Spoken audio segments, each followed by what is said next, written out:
La sociedad de los espartanos. Los espartanos fueron una sociedad guerrera icónica de la cultura griega. Hoy en día han tenido mucha popularidad por las películas de 300 y videojuegos. Lo negativo de esto es que dichos recursos se basan en grandes errores históricos, pero hoy explicaremos cómo realmente se conformaba su sociedad. Al sureste de Europa está Grecia, en la península balcánica.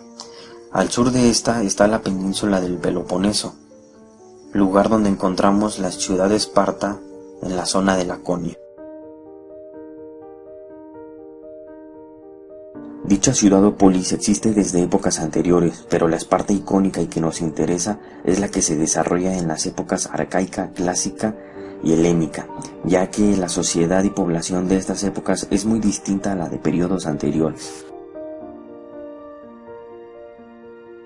¿En qué radica esta diferencia histórica? La Esparta anterior a la época arcaica fue conquistada y poblada por un grupo griego llamado Dorio, el cual llevó a cabo una destructiva migración desde el norte de Grecia hasta el sur del Peloponeso, destruyendo ciudades y empujando a otros grupos étnicos a la migración, incluso fuera de la península balcánica, instalándose en las costas de Asia Menor. El mito dice que estos dorios eran guiados por los Heráclidas, los descendientes de Heracles, popularmente conocido como Hércules. Es por esto que los espartanos decían ser descendientes de este legendario semidios. Lo que sucedió después es desconocido, ya que estas migraciones y conquistas llevaron a Grecia a la llamada Edad Oscura, en la que las sociedades griegas tuvieron que rehacer sus culturas, desapareciendo así registros históricos y artísticos como pinturas en vasijas, los cuales son importante fuente histórica.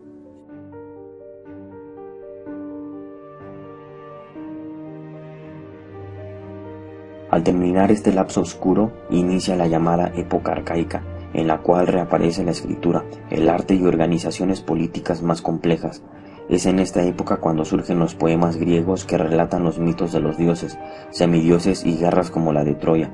Pero todo esto es sobre las épocas anteriores, ya que antes a la época arcaica no había literatura, y todo lo escrito trataba asuntos de comercio. Los mitos e historias se transmitían de forma oral. En cuanto al arte, aparecen los órdenes griegos dórico, jónico y corintio, se vuelve a pintar en cerámica y en la política se comienza a desarrollar la democracia. El caso de Esparta es singular en toda Grecia. Al inicio de la era arcaica era similar a las demás polis griegas, pero ya se comenzaba a diferenciar en un aspecto. Esparta tenía una diarquía, es decir que era gobernada por dos reyes, uno perteneciente a la dinastía de los Agiadas y el otro a los Euripóntidas. Los dorios se organizaron en 5 obai, distritos o aldeas, llamadas Pitana, Mesoa, Conósura, Limnai y Amiclas, las cuales fueron reemplazando a la población que ya existía en Laconia y al final tomaron el nombre de Esparta. La última obai en unírseles fue Amiclas, la cual era la más importante. Se piensa que es posiblemente el porqué de la existencia de dos reyes, ya que de ahora en adelante gobernarían el rey de las primeras 4 obai y el rey de Amiclas. Las ciudades griegas crecían en poder y una competía con la otra. Esto fue lo que le sucedió a Esparta en la península del Peloponeso. Sus primeros enemigos fueron los mesenios y para vencerlos los espartanos tuvieron que adaptarse a un nuevo tipo de guerra, la falange hoplítica. Al vencer a los mesenios se apoderaron de la mitad de su territorio y esclavizaron a toda la población que vivía ahí, y después hicieron lo mismo con la otra mitad. De ahora en adelante dejarían de ser mesenios para ser llamados ilotas. A esto se le conoció como las guerras mesenias.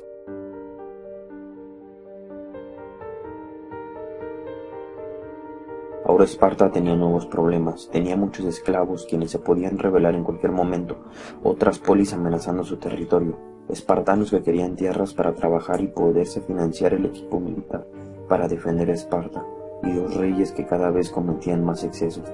La solución a todo esto se las dio el dios Apolo, o por lo menos eso dice el mito, ya que por medio de la pitonisa del oráculo de Delfos, le dio a un espartano llamado Licurgo una constitución llamada la Gran Retra, la cual redefinió al estado espartano convirtiéndolo junto a Atenas en potencia de Grecia. La Gran Retra dividió el poder de Esparta entre los diarcas, los éforos, la Gerusia y la Pela. Los reyes solo serían generales en tiempos de guerra y sacerdotes de Zeus en tiempos de paz. Los céforos fueron los que tuvieron más poder y autoridad, encargándose de los asuntos más importantes del Estado, pero para compensar su gran autoridad serían 5 miembros, los cuales solo durarían un año en el cargo y serían elegidos por la Gerusia, la cual era una asamblea conformada por 30 espartanos, de los cuales 2 serían los diarcas. Los miembros debían de ser mayores de 60 años y electos. Se encargaban de asuntos de carácter judicial. Por último, la pela era una asamblea conformada por espartanos libres e iguales, que se encargaba de votar leyes pero no de legislar, y eran convocados por los éforos. La sociedad fue dividida en hilotas, periecos y espartiatas. Los hilotas eran los mecenos conquistados y esclavizados, eran el fondo de la pirámide social espartana, no tenían ningún derecho, debían de trabajar las tierras de los espartiatas, acompañarlos a la guerra para cargar su equipo militar y realizar cualquier otra tarea necesaria, incluso pelear, y cumplir con sus labores domésticas en Esparta. Es gracias a esto que los espartiatas desde niños podían dedicarse solo a entrenar. Su población era controlada por medio de la cripteia, una guerra declarada anualmente por los éforos en la que enviaban a los jóvenes a punto de unirse al ejército regular, armados con un cuchillo, con el fin de asesinar a quienes se encontraran. Los periecos vivían en pequeñas polis repartidas en el territorio de los espartanos, eran autónomos y no eran esclavos, tenían más libertades que los hilotas pero ningún derecho como ciudadanos, se encargaban de cultivar las tierras de los diarcas, actividades de comercio, ganadería, artesanía y formaban parte del ejército espartano, le tenían lealtad a Esparta e incluso participaban en opresión a los hilotas.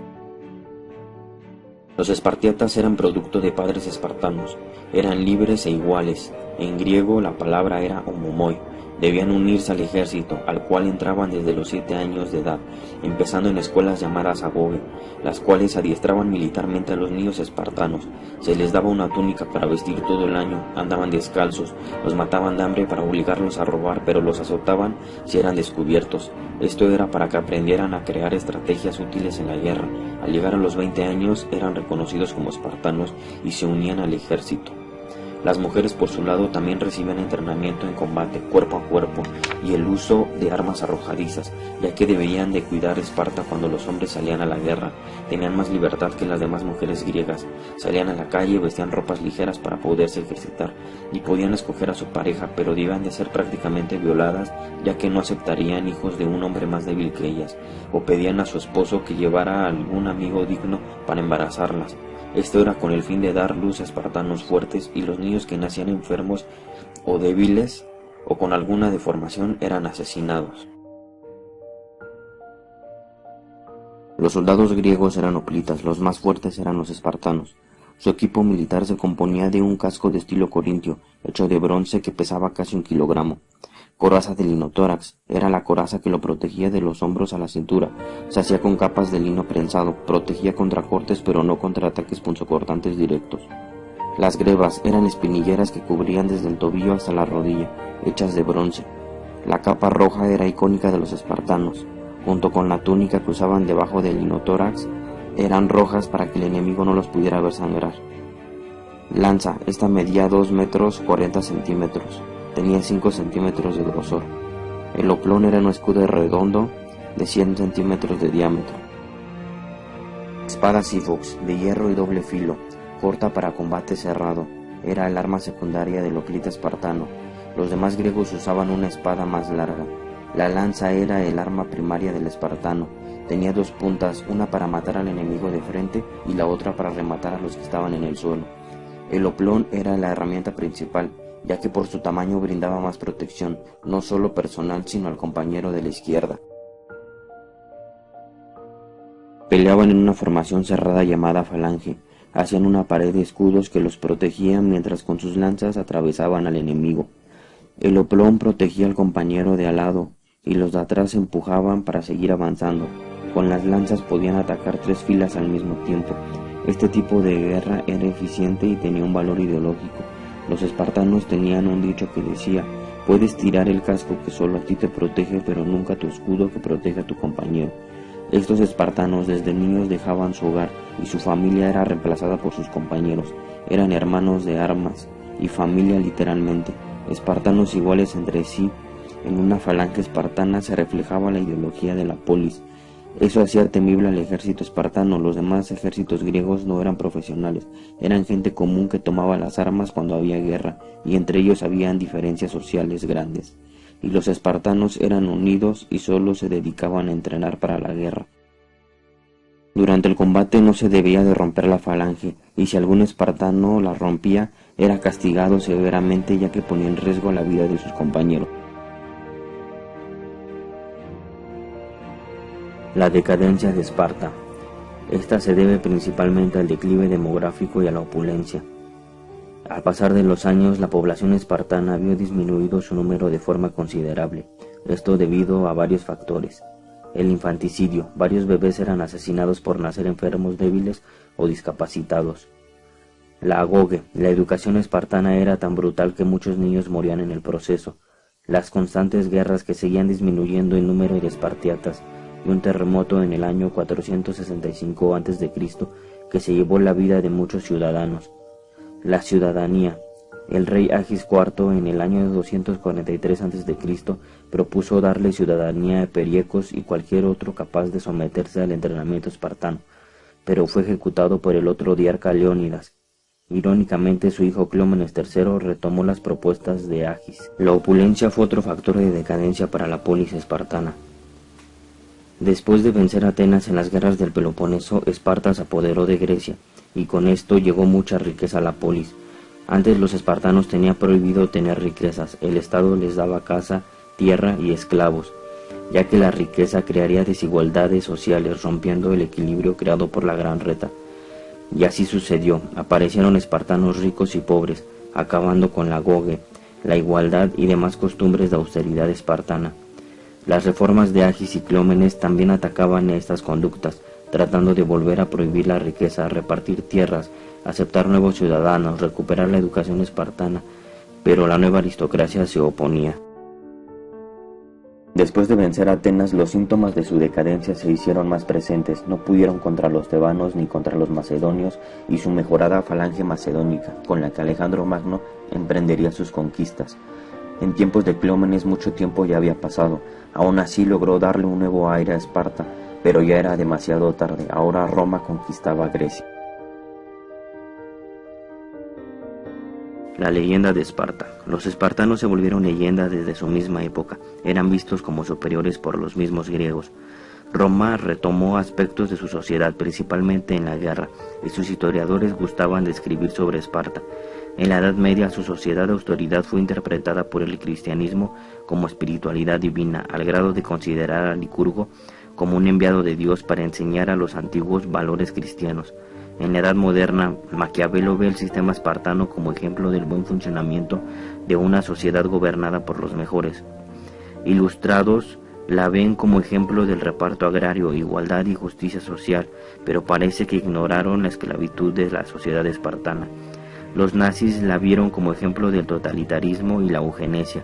Incluso había quienes decían que arios y espartanos descendían de los dorios, y las juventudes hitlerianas estaban inspiradas en la educación espartana. Los comunistas la vieron como ejemplo de la abolición de la propiedad privada.